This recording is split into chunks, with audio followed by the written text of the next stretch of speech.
అర్జునుడు గొప్ప కీర్తితో తిరిగాడు. ఇప్పుడు అదే అర్జునుడు చాలా కష్టాల్లో ఉన్నాడు. అన్ని కష్టాల్లో ఉన్నవాడిని నేను ఇప్పుడు ఇంత సంతోషంగా ఉన్నానని ఆభరణాలన్నీ వేసుకొని మంచి బట్టలు వేసుకొని దుర్యోధనుడితో కలిసి రథం మీద వెళ్ళి అలా చూస్తూ వెళ్ళిపోతుంటే ఎంతో కష్టపడుతూ అర్జునుడు అక్కడుండి కర్ణుడి వంక చూస్తే కర్ణుడు నవ్వుతూ అర్జునుడి వంక చూస్తే ఈయనకి అదో సంతోషం. అవతలవాడు కష్టంలో ఉంటే యువతలవాడు సుఖంగా ఉన్నాడు, వీళ్ళు తెచ్చిన కష్టాలే పోని వాడిని అలా పడినాయి వదిలి అక్కడతో కాదుట, వీళ్ళు చూస్తే ఓ సంతోషం. తర్వాత యుద్ధం కూడా వస్తే రావచ్చు, అదో అవకాశం. కానీ ఎలా జరుగుతుంది ఇది? అలా వెళ్ళి చూద్దాం, మనందరం కలిసి వెళ్దాం అన్నాడు అనుకోండి. దుర్యోధనుడు ఏమంటాడు, అలా ఎందుకే మనందరం కలిసి వెళ్దాం అంటాడా? అందా ఒకవేళ దుర్యోధనుడు ఒప్పుకున్నాడు అనుకోండి, ధృతరాష్ట్రుడు ఎందుకు ఒప్పుకుంటాడు? ఒప్పుకోడు. ఎందుకంటే ఆయనకి భయం. ఒరే మీరు పాండవుల దగ్గరికి వెళ్తే చంపేస్తారు, వాళ్ళు వెళ్ళకంటారా, మీరు వాళ్ళ రాజ్యం కొట్టేశారు, వాళ్ళున్న చోటుకి మీరు ఎందుకు అంటాడా అందా. కాబట్టి బాగా ఆలోచించాడు కర్ణుడు. ఆలోచించి ఒక రోజున దుర్యోధనుడు హాయిగా సంతోషంగా కూర్చుని ఉన్నాడు. 13 ఏళ్ళు పేచీ లేదు కదా, 13వ ఏడాదంతా కష్టపడి ఎక్కడున్నారో పట్టేసుకోలేమా? పట్టేసుకుంటాం. 12 ఏళ్ళు పూచీ పేచీ లేదు, ముందు ఈ 12 ఏళ్ళు సంతోషంగా గడిపేద్దాం అమ్మయ్య అని హాయిగా ఏదో పాప ఆయన సంతోషంగా ఉన్నాడు. కర్ణుడు వెళ్ళాడు. వెళ్ళి దుర్యోధనుడితో మాట్లాడుతున్నాడు. మాట్లాడుతూ అన్నాడు, పాలిత శౌర్యులు పాండవేయులు దుఃఖశీలురై అడవుల పాలుబడిరి ధరణీష తొల్లి ఇంద్రప్రస్థపురమన ధర్మనందను పాల పేర్మితోడ శోభిల్లుచున్న విశ్రుతలక్ష్మి నీ బుద్ధి బలమున నిన్ను పెంపొలయబొంది బరువడి దక్షిణ పశ్చిమోత్తర పూర్వ దేశస్థులైన మహీషులెల్లా నీక అరిగాపులై ఇప్పుడు నిఖిల జలనిధి శైలకానన ద్వీప విశాలమైన మహి సమస్తంబు నీలుము మహిమయసగా లీల ఇంద్రుండు సురలోక మీలునట్లు. దుర్యోధనుడు సంతోషించాలి అంటే ఉన్నది చెప్పడం కాదు, పాండవులు పోగొట్టుకున్నది చెప్తే సంతోషిస్తాడు. నువ్వు ఎంత తెలివైన వాడివి దుర్యోధన, వాళ్ళందరినీ అడవుల పాలు చేశావు, అడవుల పాలు చేసి వదిలిపెట్టలా. ధర్మరాజు గారు రాజసూయాగం చేయడం కోసమని భీముణ్ణి అర్జునుణ్ణి నకులుణ్ణి సహదేవుణ్ణి భూమికి 4 దిక్కులా పంపించి ఎక్కడెక్కడ ఉన్న ఐశ్వర్యాన్ని తీసుకొచ్చి ఇంద్రప్రస్థంలో పెట్టాడు. తేనె పట్టు పెట్టిన తేనెటీగలు ఏం చేస్తాయి? ప్రతి పువ్వు దగ్గరికి వెళ్ళి వాలి పువ్వులో ఉన్నటువంటి చుక్క చుక్క మకరందాన్ని తీసుకొచ్చి తేనె పట్టంతా నింపుతాయి. తెలివైన వాడు ఏం చేస్తాడు? 4 తాటాకులు తీసుకొచ్చి దాని కిందెట్టి మట్టెట్టి వెళ్ళిపోతాడు. ఈ పొక్కి తేనెటీగలన్నీ పోతాయి. వాడేం చేస్తాడు? తేనెటీగలన్నీ వెళ్ళిపోయిన తర్వాత తేనె పట్టు కోసేసి కిందకి తెచ్చేసి డబ్బాలో పిండేసుకుని తేనె తాగేస్తాడు, పొట్టవతల పారేస్తాడు. అలా ఎంత తెలివైన వాడి దుర్యోధన. నిజంగా అదే తెలివితేటలంటే, యుద్ధం చేసి గెలవాలి. అంతకుముందు ఏమన్నాడు? పరాక్రమము గొప్పద అన్నవాడేనా? పుట్ట బుద్ధిబలంతో గెలిచాట దుర్యోధనుడు.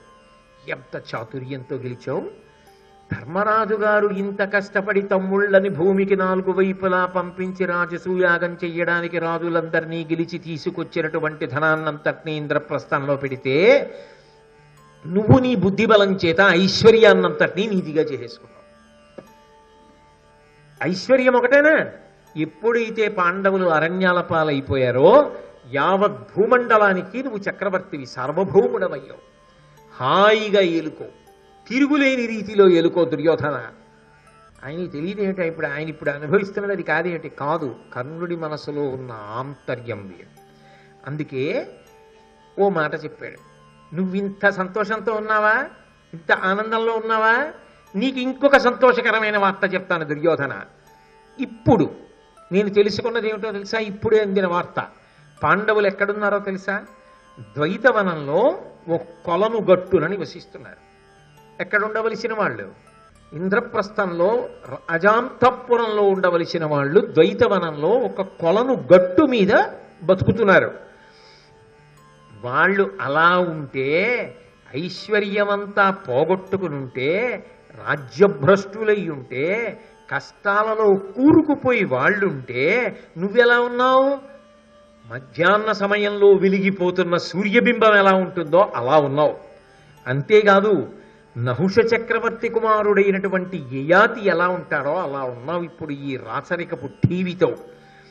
ఇలా ఉండడం కాదు దుర్యోధన, ఇలా నువ్వు నీ వాళ్ళందరితో కలిసి ఒకసారి అలా అరణ్యానికి వెళ్ళి పాండవులకు కనపడాలి. పాండవులు నిన్ను చూస్తారు. అబ్బా చూడు దుర్యోధనుడు ఎంత సంతోషంగా ఉన్నాడో, ఎంత ఆనందంగా ఉన్నాడో, ఆయన రాణులు చూడు, ఆయన స్నేహితులు చూడు, మన బతుకులు చూడు, మనం ఎలా ఉన్నామో చూడు అని ఏడిచే వాళ్ళు ఇంకా ఏడుస్తారు. నవ్వుతున్న నువ్వు ఇంకా నవ్వాలి వాళ్ళని చూసి, అది గొప్ప. అంతేగాని అన్నీ వచ్చేసాయని సంతోషంగా సింహాసనం మీద కూర్చుంటానంటావే. కాబట్టి మనం అరణ్యానికి వెడితే బాగుంటుంది. అసలు ఇందుకు ఈ ఆలోచన తర్వాత బయట పెడతాడు మెల్లిగా. ధన ధాన్య పుత్ర బాంధవ జన లాభంబులను తలప సరిగావు సుఖంబున తాను దనరి శత్రులు ఘనతర దుఃఖములనుండకని అలరుటకున్. ధనమున్నా, ధాన్యమున్నా, బిడ్డలున్నా, ఐశ్వర్యమున్నా వచ్చేటటువంటి సంతోషం కన్నా నిజానికి దుర్యోధన ఒక సంతోషం గొప్పది. ఏమిటో తెలుసా సంతోషం? మనం ఎంతో వృద్ధిలోకి రావడం ఒకెత్తు, మన శత్రువులు సర్వనాశనమైపోయి దుఃఖాల పాలైపోయి కష్టాల పాలైపోయి నేలబడిపోయి ఉండడం ఒకెత్తు. అలా ఉండగా వాళ్ళని మనం చూసి నవ్వడం ఒకెత్తు. అలా అసలు ప్రవర్తించచ్చా? నిజానికి శత్రుభావన మనసులో పెట్టుకోకూడదు.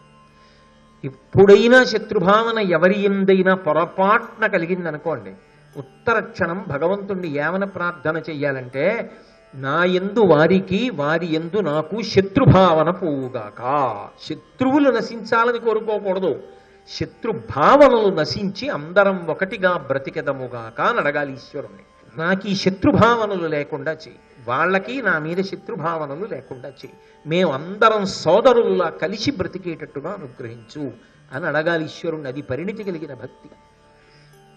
కాబట్టి అలా చెప్పట్లేదు.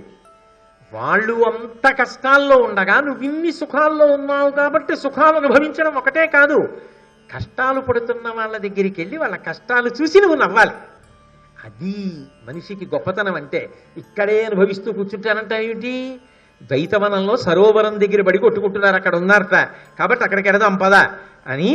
అన్నిటికన్నా దుర్యోధన ఒకటి చూసి తీరాలి. ఏమిటో తెలుసా?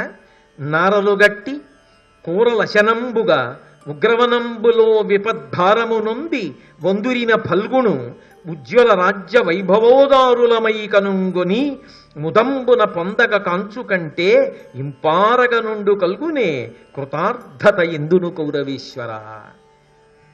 కృతార్థత అన్న మాటకు అర్థం ఏమిటి దుర్యోధన? అరణ్యానికి ఎడితే మనకు ఒకడు కనపడతాడు, అర్జునుడు.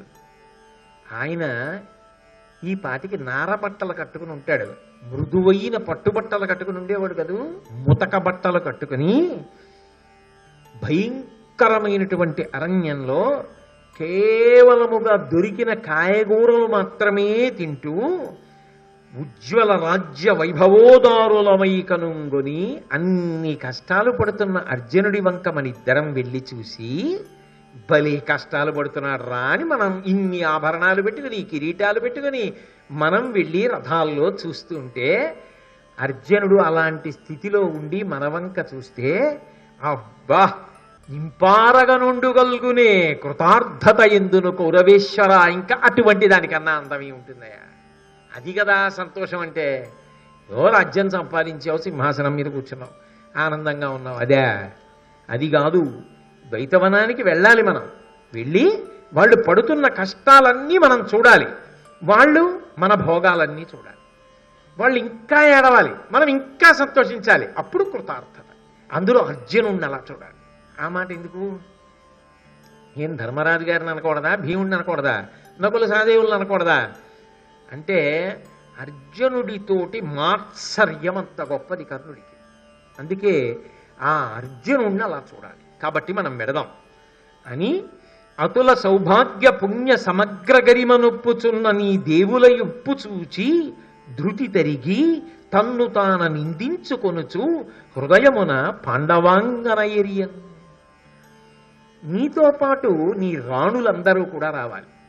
వాళ్ళందరూ మంచి మంచి మైపూతలు పూసుకోవాలి, మంచి సరిగంచు పట్టుబట్టలు కట్టుకోవాలి, ఎన్నో భూషణములు వేసుకోవాలి, కలకల కిలకిలా నవ్వుతూ రథాల మీద నీతో అనుగమించి రావాలి.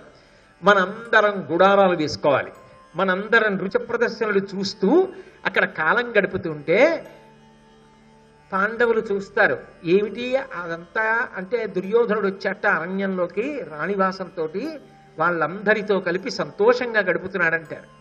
అప్పుడు నీ రాణులందరూ ఇంత సంతోషంగా గడుపుతుంటే ఆ ద్రౌపదీదేవి ఉందే, ఆవిడ పడుతున్నటువంటి బాధలకి నిన్ను చూసి నీ రాణులను చూసి మనసులో ఎంత బాధపడుతుంది సామాన్య మానవకాంతాలు. ఎంత సౌభాగ్యాలు అనుభవిస్తున్నారు. యజ్ఞసేనిని, యజ్ఞకుండంలోంచి పుట్టాను, అయ్యో నిజని, నేను ఎన్ని కష్టాలు పడుతున్నాను అని ఆమె అనుకుంటుంది. ఆమె విసుక్కుంటుంది, ఆమె బాధపడాలి బాగా. ఎందుకంత కక్ష? ఒకనాడు స్వయంవరంలో తాను పొందలేకపోయాడు, అర్జునుడు పొందాడు. కాబట్టి ఆ ద్రౌపది ఏడవాలి, నీ రాణుల్ని చూసి ఏడవాలి, తన భర్తల్ని చూసి కనుబొమలు చిట్లించాలి, అది చూసి వాళ్ళు ఇంకా ఏడవాలి. అందుకని నీ రాణులు కూడా రావాలి.